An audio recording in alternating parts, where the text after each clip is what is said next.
Bab 030.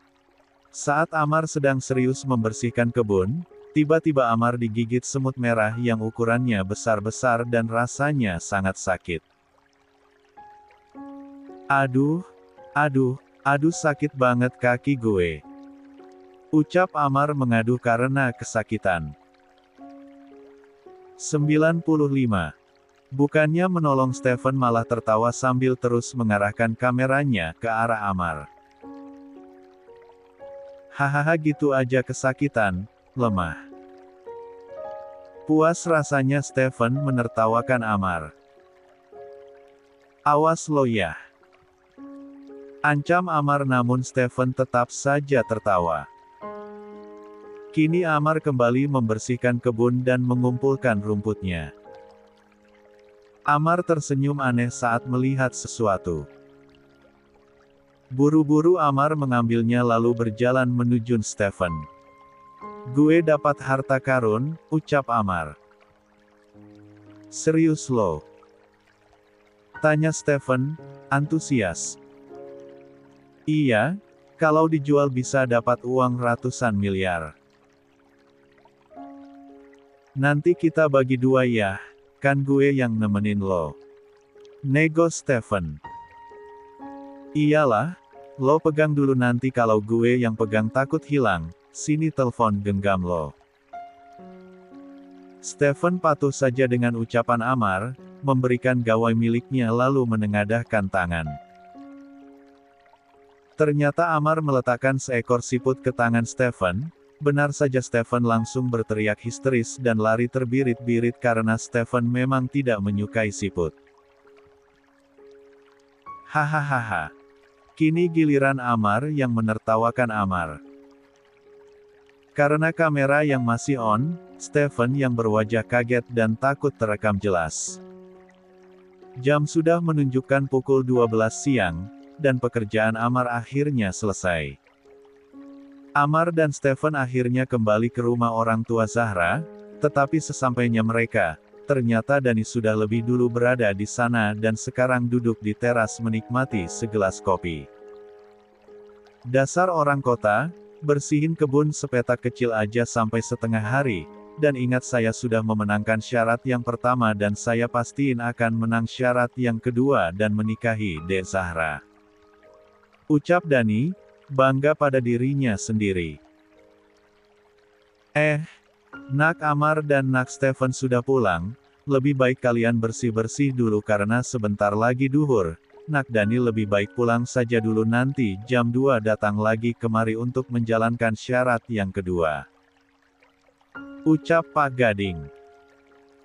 Setelah berpamitan dengan Pak Gading, Amar dan Stephen memilih masuk ke dalam rumah. Gue takut nggak bisa penuhin syarat kedua Pak Gading, Steph. Syarat pertama aja gue kalah cepat sama si Dandan itu. Ucap Amar. Lo harus optimis, ini demi Zahra dan demi putri lo. Ucap Stephen memberikan semangat. Akankah Amar dapat memenuhi syarat yang kedua, atau memang Amar harus mengikhlaskan Zahra menikah dengan Dandan alias Dani? 96. Sejak pulang dari sekolah Aurel sudah tidak bersemangat, bukan karena ada masalah tetapi Aurel merindukan ayahnya, tidak biasanya Amar yang keluar kota sampai lupa menelponnya. Ayah, kenapa telepon Aurel Umi, apa ayah lupa sama putrinya? Ucap Aurel dalam pelukan Zabra. Ayah pasti sedang sibuk sayang, atau mau Umi telepon ayah?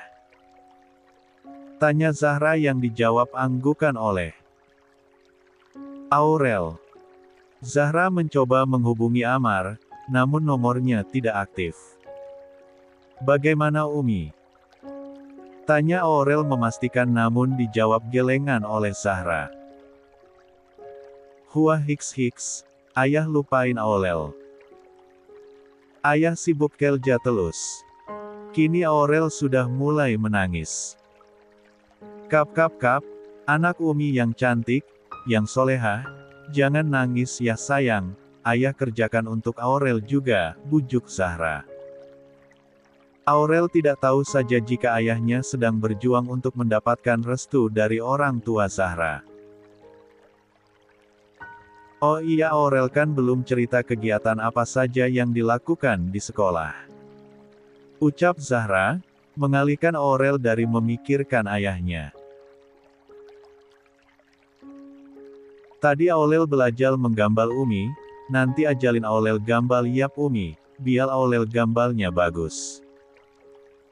Untung saja Aurel kini sudah mulai ceria kembali. Oh ya. Terus apa lagi sayang?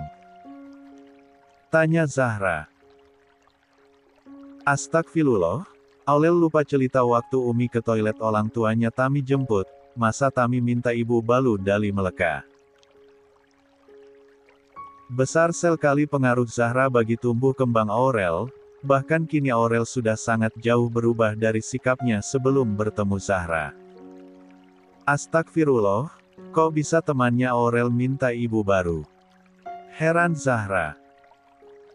Aurel kan seling cerita, kalau Allah sayang sama Aurel kalena punya bunda dan Umi.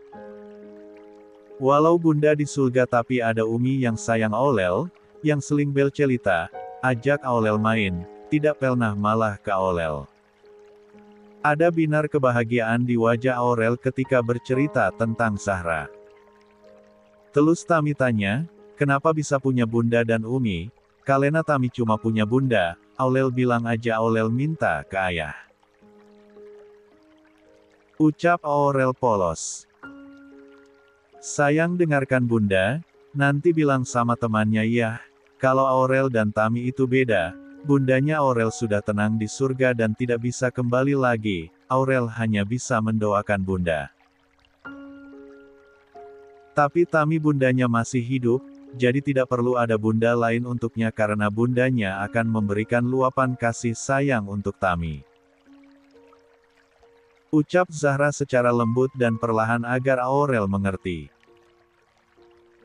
Tapi kata Tami, bundanya tidak sayang kalena seling malahin Tami.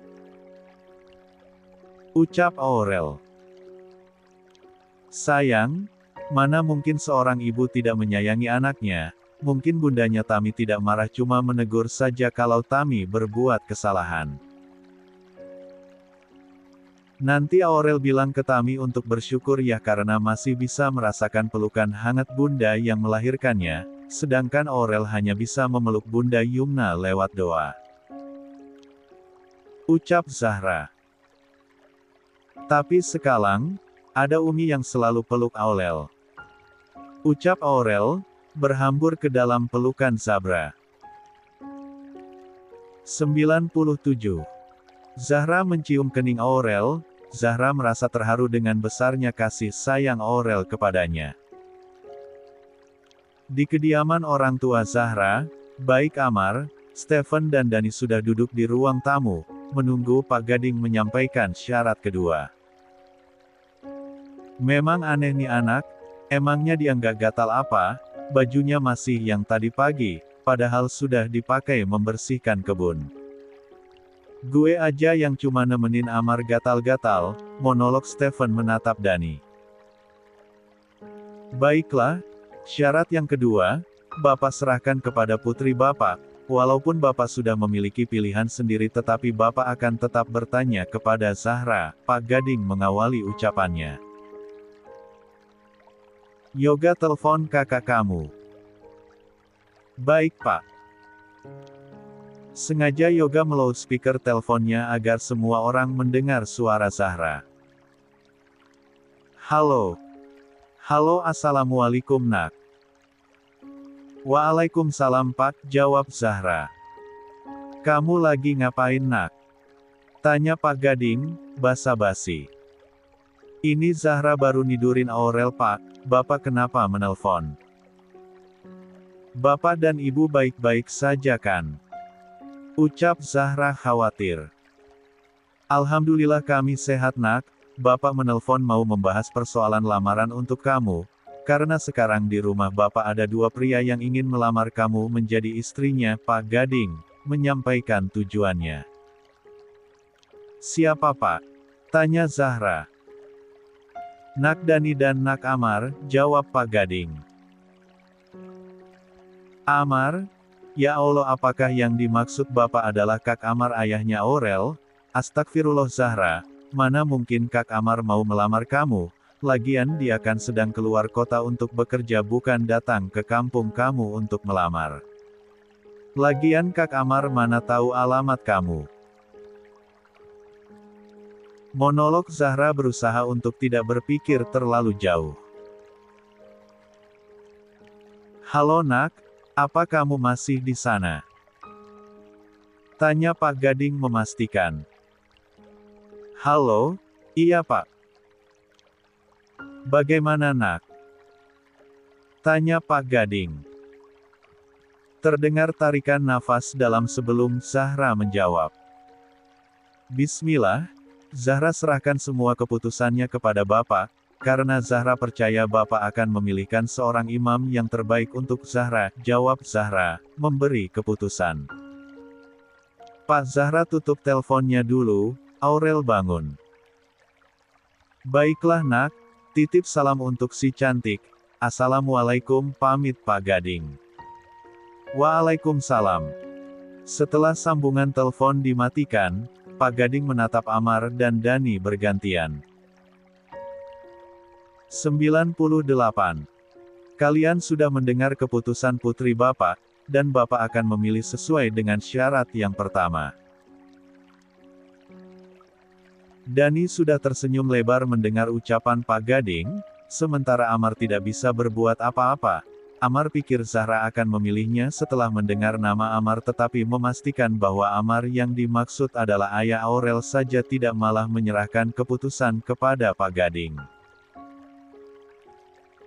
Bapak memutuskan lamaran yang Bapak terima adalah lamaran Nak Amar. Ucap Pak Gading. Amar dan Stephen langsung tersenyum senang, jika bukan karena jaga image, Amar sudah melompat-lompat saking senangnya. Tiba-tiba Amar berdiri dari kursinya dan bersujud syukur. Sementara terlihat wajah tak terima dari Dani. Kenapa Pak Gading memilih orang kota ini? Bukannya saya yang lebih dulu selesai membersihkan kebun, protes Dani. Maaf Nak Dani, tapi syarat yang Bapak pinta bukan siapa yang tercepat membersihkan kebun. Bukannya Bapak bilang jika rumputnya harus dibersihkan sendiri tapi kamu malah menyuruh beberapa warga untuk membantumu. Lalu Bapak kan hanya menyuruh mencabut dan membabak habis rumput liarnya tapi kamu, bukan kamu tapi orang suruhan Nak Dani malah membabat habis semua tanaman yang ada di dalam kebun tersebut. Apa Nak Dani tidak memperhatikan Jilka di kebun tersebut? Bapak sudah menanam pohon kopi. Ucap Pak Gading mulai menjelaskan. Nak Dani hanya ingin mengalahkan Nak Amar, ini Bapak baru memberi amanah membersihkan kebun, tapi Nak Dani sudah tidak menjalankannya sesuai amanah Bapak, lalu bagaimana jika Bapak memberi amanah untuk menjaga harta berharga Bapak yaitu Zahra? Ucap Pak Gani. Untung saja gue tidak sempat mencontohkan cara mencabut rumput ke Amar, bisa-bisa seumur hidup gue akan disalahkan Amar. Monolog Stephen mengusap dadanya. Bapak ingin yang terbaik untuk Zahra, termasuk pendamping hidupnya, karena Bapak sangat tahu dengan putri Bapak yang akan menyerahkan segala keputusan kepada orang tuanya. Bapak menguji kalian bukan ingin tahu siapa yang paling cepat dan jago membersihkan kebun tapi Bapak ingin tahu apakah kalian amanah menjalankan tugasnya dengan jujur dan bertanggung jawab. Pokoknya saya tidak terima, untuk apa saya jujur dan bertanggung jawab yang penting kebunnya bersih. Lagian Dek Zahra akan lebih bahagia karena saya adalah anak Pak Kades dan saya juga sudah bekerja di kota. Ucap Dani masih saja tidak terima dengan penjelasan Pak Gading. Tapi bagi Bapak, kejujuran itu penting karena rumah tangga akan bahagia jika suami istri saling terbuka dan jujur satu sama lain dan Bapak bisa melihat kejujuran dari Nak Amar, dan Bapak berharap suami Zahra bertanggung jawab bukan hanya memberikan nafkah tetapi juga menjadi pembimbing, pelindung dan pemimpin dalam menjalankan biduk rumah tangga. Dan Bapak melihat itu dari Nak Amar, pohon kopi yang Bapak tanam dijaganya, bahkan Nak Amar mencabuti rumputnya satu persatu tanpa menentu pohon kopi tersebut. Jadi Nak Amar, Bapak percaya kamu akan menjaga Zahra dari duri dan sesuatu hal yang akan merusak dan melukainya. Ucap Pak Gading. Jujur Amar merasa terharu karena Pak Gading mempercayainya bisa menjaga dan mendampingi Zahra. Kalau begitu saya akan suruh bapak saya untuk berhenti menyuruh Pak Gading merawat kebun kopinya. Ucap Dani mulai mengacam. Stephen. Sekian lama Amar diam saja, kini Amar mulai angkat bicara. Paham akan maksud dari Amar, Stephen masuk ke dalam kamar lalu keluar dengan beberapa map yang dibawanya. Kamu tidak perlu repot-repot, karena perkebunan itu sudah saya beli, bahkan perkebunan di sekitarnya juga sudah menjadi milik saya. Saya akan jadikan perkebunan itu sebagai mahar saya kepada Zahra. Ucap Amar meletakkan map berupa bukti kepemilikannya di meja di dekat kursi Dani sehingga Dani bisa membacanya. 99. Dan apa kamu bilang karyawan? Saya penasaran apa yang akan bapak kamu lakukan jika tahu putranya bukan bekerja sebagai karyawan di kantor tetapi menjadi karyawan bengkel di kota, ucap Amar dengan senyum yang menakutkan. Kamu jangan ngarang, saya ini lulusan terbaik saat kuliah. Ucap Dani masih mengelak. Amar kembali melemparkan sebuah amplop coklat berisi foto-foto Dani saat bekerja dan saat berpesta minuman keras dengan teman-temannya. Kamu salah mencari lawan, saya memang sengaja tidak membongkar kebusukanmu dari awal karena saya tidak ingin Pak Gading memilih saya karena memperlihatkan keburukan kamu. Tapi saya ingin dijadikan calon suami Zahra karena memang saya layak untuk menjadi pendamping wanita sesempurna Zahra. Ucap Amar, membuat nyali Dani sudah mulai menciut. Satu lagi, saya juga tahu kok kalau status sarjana kamu itu bohong karena kamu sudah dikeluarkan dari sekolah saat masih duduk di kelas 1 SMA, terbongkarlah keaslian Dani. Apa perlu gue kasih bukti ini ke Pak Kades Mar? Gue penasaran bagaimana ekspresi orang yang terpandang di desa ini, saat tahu kelakuan putranya. Ucap Stephen mengancam. Tanpa pamit Dani langsung pergi dari rumah Pak Gading. Ternyata Dani telah salah mencari lawan. Sedangkan baik Yoga dan Pak Gading masih syok dengan apa yang baru saja disampaikan Amar. Pak Gading bersyukur karena Amar juga ikut melamar putrinya, jika tidak, bisa jadi Pak Gading akan menerima lamaran Dani. Amar sudah senyum-senyum sendiri, ingin rasanya Amar salto karena sangat bahagia karena tidak lama lagi akan menjadi suami dari Zahra. 100. Amar dan Stephen memutuskan masih menginap semalam dan akan pulang keesokan paginya sesuai dengan permintaan orang tua Zahra. Amar yang sudah seperti orang gila karena senyum yang tidak pernah luntur. Bahkan dinding pun disenyumin oleh Amar. Ternyata cinta memang membuat seseorang gila, ucap Stephen. Maksud lo? Tanya Amar. Lo nggak merasa kalau sekarang lo udah kayak orang gila, senyum-senyum dari tadi. Heran Stephen. Jika biasanya Amar marah jika Stephen mengatainya tetapi saat ini sangat berbeda malahan Amar semakin tersenyum dikatai gila. Cek, terus apa rencana lo sekarang? Kenapa lo belum ngabarin Zahra jika lamaran lo yang diterima oleh Pak Gading? Tanya Stephen. Gue mau secepatnya nikah dengan Zahra, nanti malam gue akan bicara dengan orang tuanya kalau bisa sih paling lama 1 minggu persiapannya, ucap Amar.